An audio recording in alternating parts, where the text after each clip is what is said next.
قناة الهدى للإعلام الدعوي تقدم.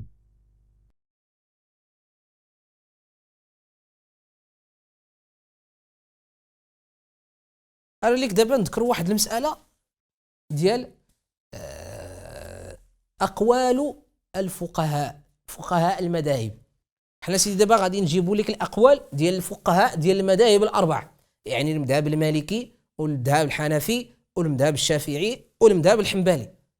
بربعاهم هاد المذاهب كاملهم بربعاهم غادي نجيبوا لك الأقوال ديال المذاهب باش تعرف نعم سيدي بأن هذا الأمر هذا راه ليس من أقوال السلفيين، راه ماشي ديال السلفيين ولا ديال الوهابيين ولا ديال السعودية، هذا دين، هذا هو الإسلام. إذن غادي نبداو بالمذهب المالكي. قال ابن حبيب المالكي: ألا ترى أنه لا يحل للمسلمين أن يبيعوا من النصارى شيئا من مصلحة عيدهم؟ يعني قال ليه ألا ترى، واش ما عرفتيش بأنه راه المسلمين لا يحل لهم أنهم يبيعوا شي حاجة للنصارى اللي كيتعاونوا بها على العيد، لا لحما ولا إداما ولا ثوبا. يعني كيجي عندك واحد نصراني ديما كيدي عندك شي حاجة، ونهار العيد ديالو جا باش يدي عندك داك الشيء اللي بيتي، يعني اللي بيديروا في العيد، راه ما خصكش تبيع ليه. ولا يعارون دابة، جا عندك قال لك ربي يخلي لي هاد الحمار ديالك راه بين ديه غدا، راه بنقضي به واحد الغرض، انت عرفتيه، بيمشي به يحتفل به، بيمشي به للكنيسه.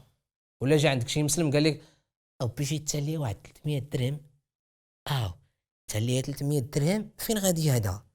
اش غدا هو 1 يناير، غادي يطلع هذا لاكادير، غادي يمشي لتماك، غادي يروب لها كما تنقولوا. ما خصك تسالي هذيك 300 درهم، ما تعاودوش. كان نصراني ولا كان خوك المسلم بحال. شكون تيقول هذا الشيء؟ ابن حبيب المالكي، راه ماشي السلفيين والوهابيين والسعداء وداك الشيء، لا هذه الاقوال ديال المالكيه. ولا يعارون دابة ولا يعانون على شيء من عيدهم، لأن ذلك من تعظيم شركهم. إلا درتي هكاك راه عظمتي هذاك الشرك ديالهم، ومن عونهم على كفرهم، راه كتعاونهم على الكفر. وينبغي للسلاطين أن ينهوا المسلمين عن ذلك. هذه باينة أن أمير المؤمنين ينهى المسلمين عن مثل هذه الأمور، وهو قول مالك. شكون اللي قال نعم سيدي؟ مالك، هذا هو القول ابن مالك. قال ابن حبيب: لم أعلمه اختلف فيه. يعني ما تنعرفش هذا ابن حبيب المالكي، يعني أحد الفقهاء المالكية، قال لك أودي ما عمرني عرفت أنا بأنه الإمام مالك قال شي كلام من غير هذا. أشنو قال نعم سيدي؟ لا يحل أن تبيعهم ولا تعينهم ولا تعطيهم ولا تعيرهم، ذاك الشيء اللي بيحتفلوا به هم، باش نختصروا.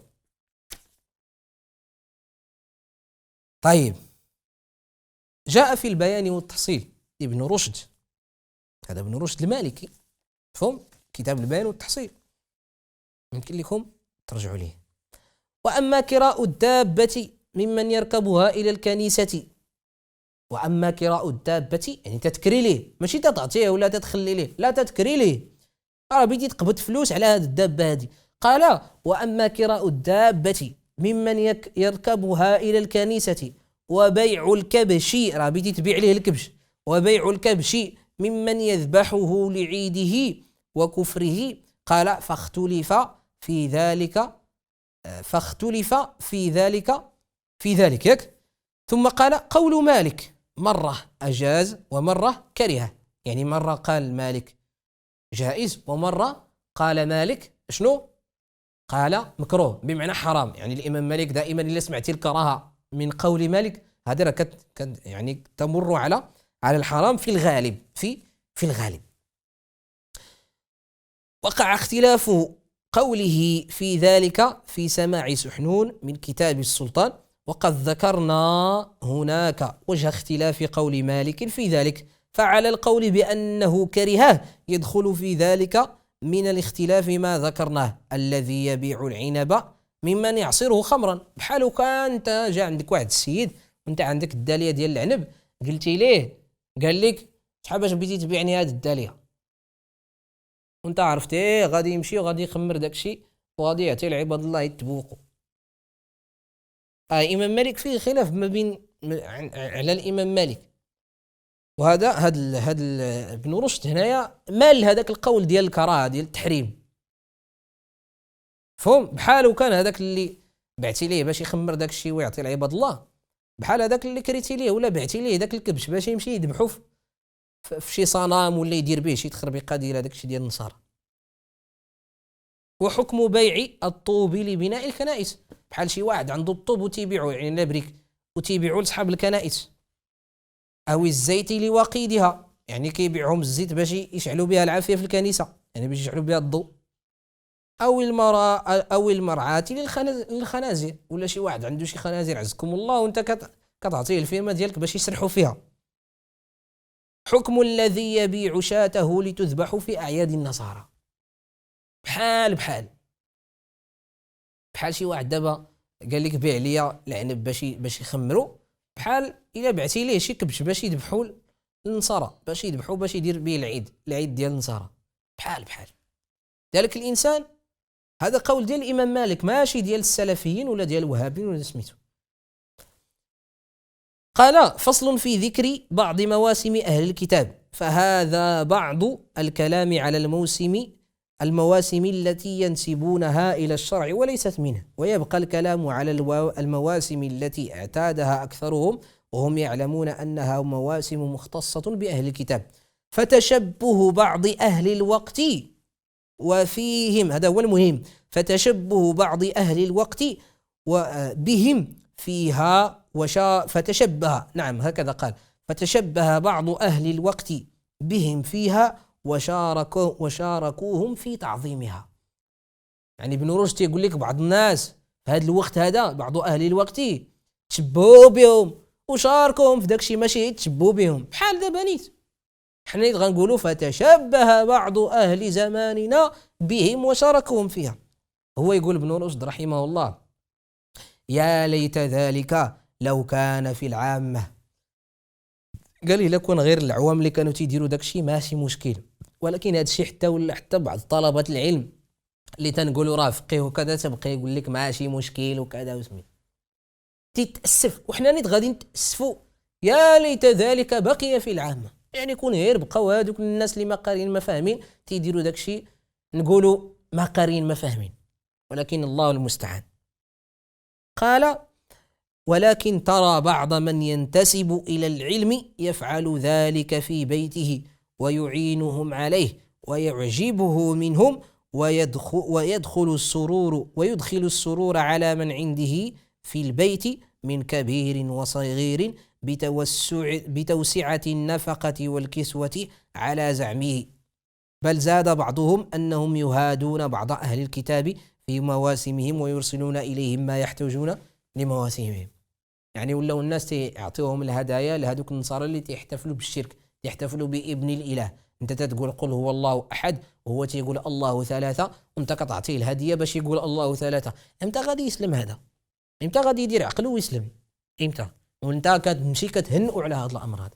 راه من الواجب عليك انك تدعيه للاسلام وتقول له يا فلان بالتي هي احسن، وتبين له وكذا، وتحاول يعني تكون معاه يعني على كما يكون المسلمين الحرار، تحسن إليه وتبره. نعم، لا ينهاكم الله تعالى، لا ينهاكم الله كما في الآية أن الله عز وجل لا ينهانا أن نحسن إليهم عن الذين لم يقاتلكم في الدين ولم يظاهروا عليكم أحدا أن تبروهم وتقسطوا إليهم، ماشي مشكل، ولكن في حدود الشرع.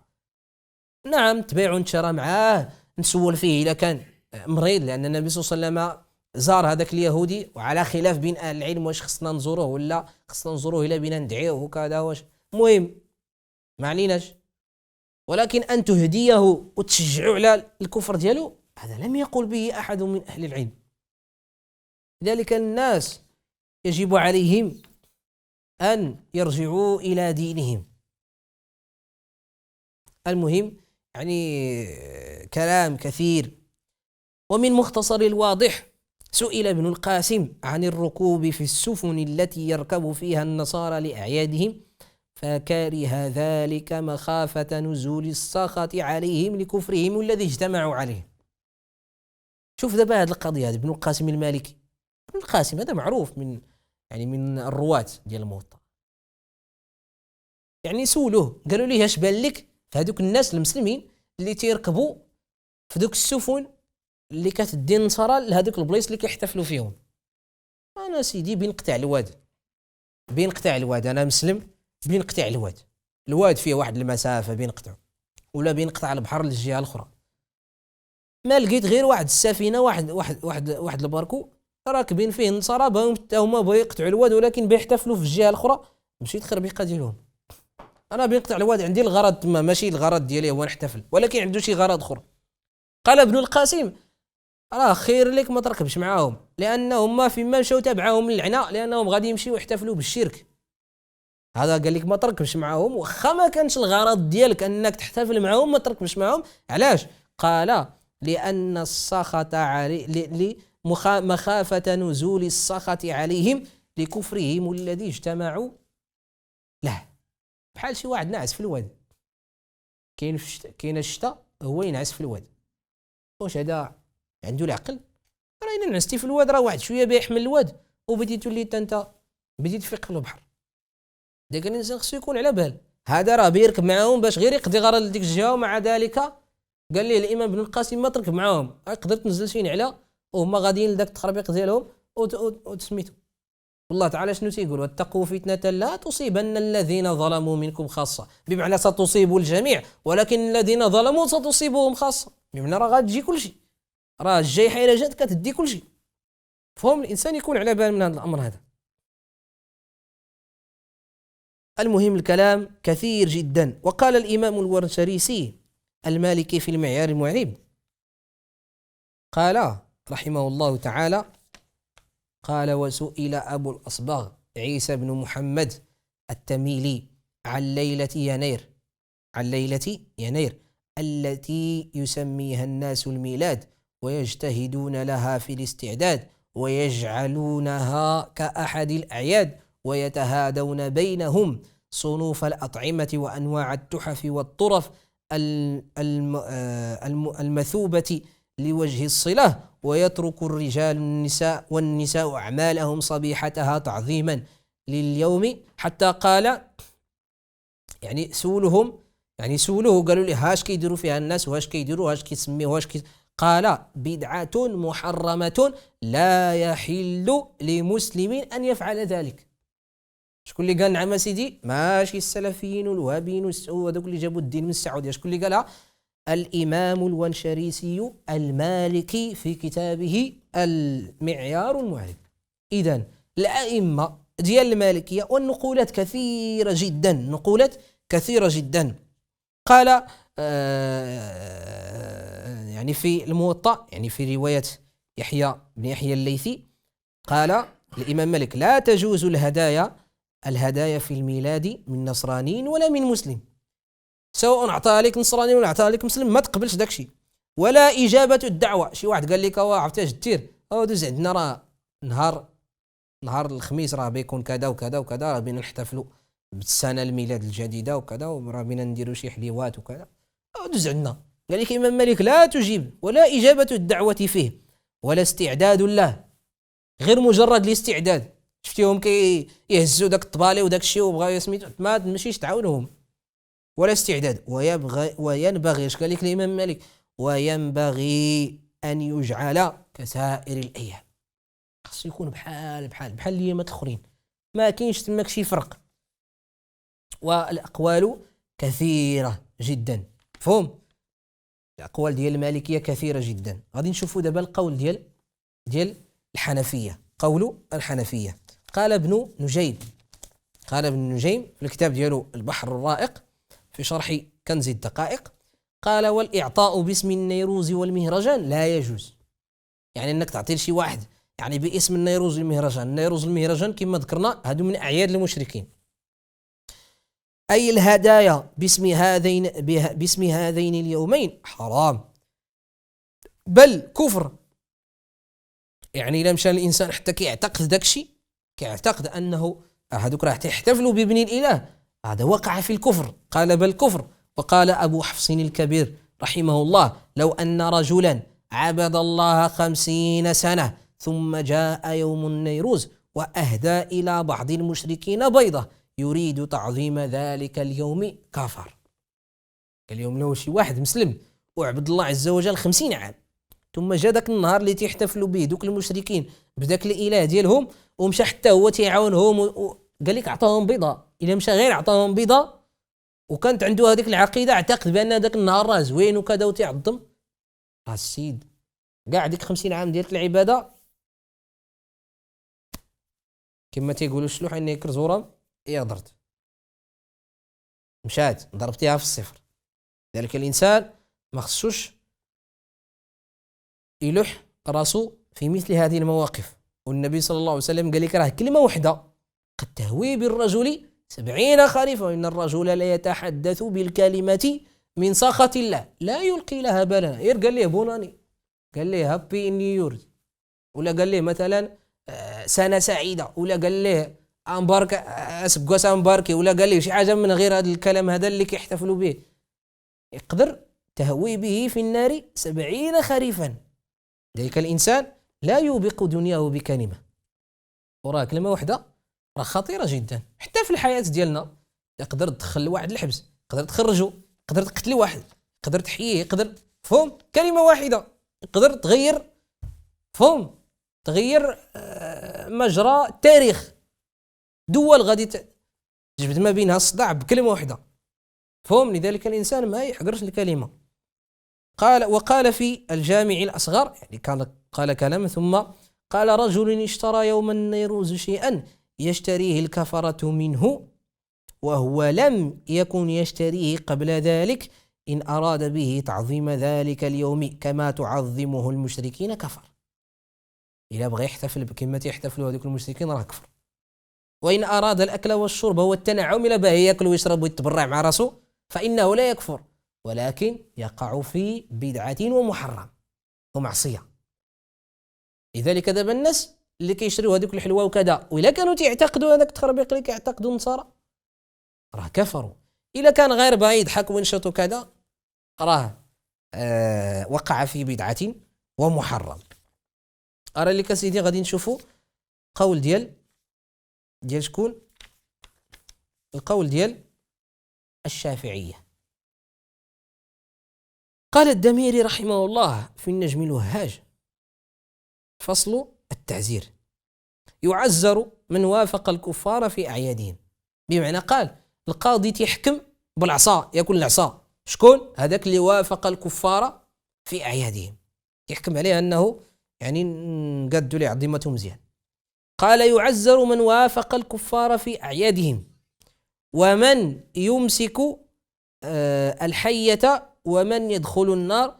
يعني هادو بعض الاشياء كيديروا دوك عيساوه وسميتو، كبقى يشد هذاك سميتو تيقول لك تبقى يعيط على هذوك الاجداد ديالو والاسلاف ديالو والشياطين ديالو، كيشد هذاك الحنش وتيقول لك راه ما يدير ليا والو، كيدخل العافيه ولا كيشرب الماء الطايب ولا كذا فهم. هذا يعزر، خصو ياكل العصا. ومن يمسك الحية ومن يدخل النار، هادو بعض الافعال ديال هذوك المشركين. ومن قال لذمي يا حاج، يعني كتلقى دابا شي واحد نصراني راكب هذيك السياره ديالو تيقول ليه راكب هذيك السياره ديالو ولا شي حاجه وبيمشي بيحتفل في شي كنيسه وكذا. حنا المسلمين الا بيمشي شي واحد الحج تنقولوا ليه والحج. الا قلتي لهذاك الاخر والحج، حيت كانوا تيقولوها في ذاك الزمان، الا قلتي لهذاك الاخر الحج حتى هو خصك واحد شويه. ومن هنأ بعيدهم، ومن هنأه بعيد الى هنأتيه بالعيد ديالهم. ومن سمى زائر قبور الصالحين حاجا، حتى هذاك اللي تيزور القبور ديال الصالحين وكذا اللي سماه حاج تا هو راه خصو العصا. علاش؟ لانه تيشجع. وكلمه ديال الحاج راه كلمه عندها قدر فهم. وان كان يعني واش خصك تقول ليه الحاج، خصك تقول ليه الحاج في الوقيته فاش هو حاج، يعني فاش هو قاصد البيت، ماشي حتى يرجع تقول ليه الحاج، لا معنى لها. راه كان حاج صافي سالينا دوز الحج ديالو فهم. فهذا قال الإمام الدارمي رحمه الله يعزر، هذا تيحكم عليه القاضي أنه تقدوا ليه عظيمته شوية. وقال ابن حجر الهيثمي الشافعي رحمه الله في الفتاوى الفقهية قال: ثم رأيت بعض أئمتنا المتأخرين ذكر ما يوافق ما ذكرته، فقال: ومن أقبح، اسمع، ومن أقبح البدع موافقة المسلمين النصارى في أعيادهم بالتشبه بأكلهم والهدية لهم وقبول هديتهم فيه، وأكثر الناس اعتناء بذلك، يعني أكثر الناس اللي كيديروا داك الشيء المصريون. وقال النبي وقد قال صلى الله عليه وسلم: من تشبه بقوم فهو منهم.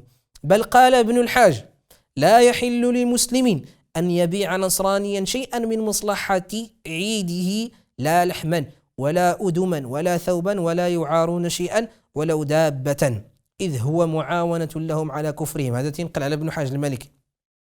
وعلى ولاة الأمر منع المسلمين من ذلك. وذكر ابن كثير من بدعه، وذكر كثيرا من بدعه. إذن هذا هو القول ديال الشافعية. أرى نشوفوا دابا القول ديال الحنابلة. قال البهوتي رحمه الله تعالى: ويكره التعرض لما يوجب المودة بينهما، لعموم قوله تعالى، يعني بين المسلم والكافر، لعموم قوله تعالى: لا تجد قوما يؤمنون بالله واليوم الآخر يوادون من حاد الله ورسوله. ذكرناها في الأول وشرحناها. وإن شمته كافر أجابه، لأن طلب الهداية، يعني كيف فصل هنايا، يعني ما خصكش تهدي ليه في ذاك النهار ولا تهنئه، ولكن إلا عطستي مثلا أنت وقلتي الحمد لله وقال لك هو يرحمك الله، ماشي مشكل، قول لي يهديكم الله ويصلح بالكم، لأن الدعاء للكافر بالهداية هذا لا إشكال فيه، تدعي ليه بالهداية هذا ما فيه إشكال.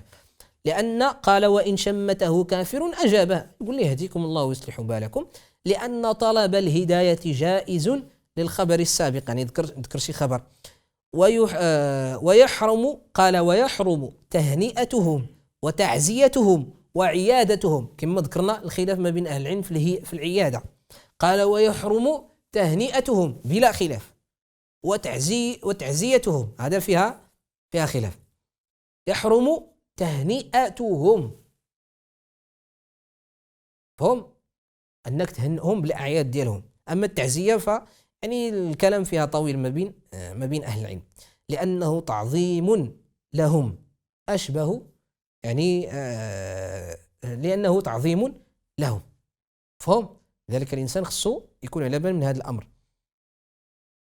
وقال: ويحرم شهود عيد النصارى، عيد اليهود والنصارى وغيرهم من الكفار، وبيعه لهم، يعني نبيع لهم شي حاجة اللي ممكن يتعاونوا بها على ذاك العيد.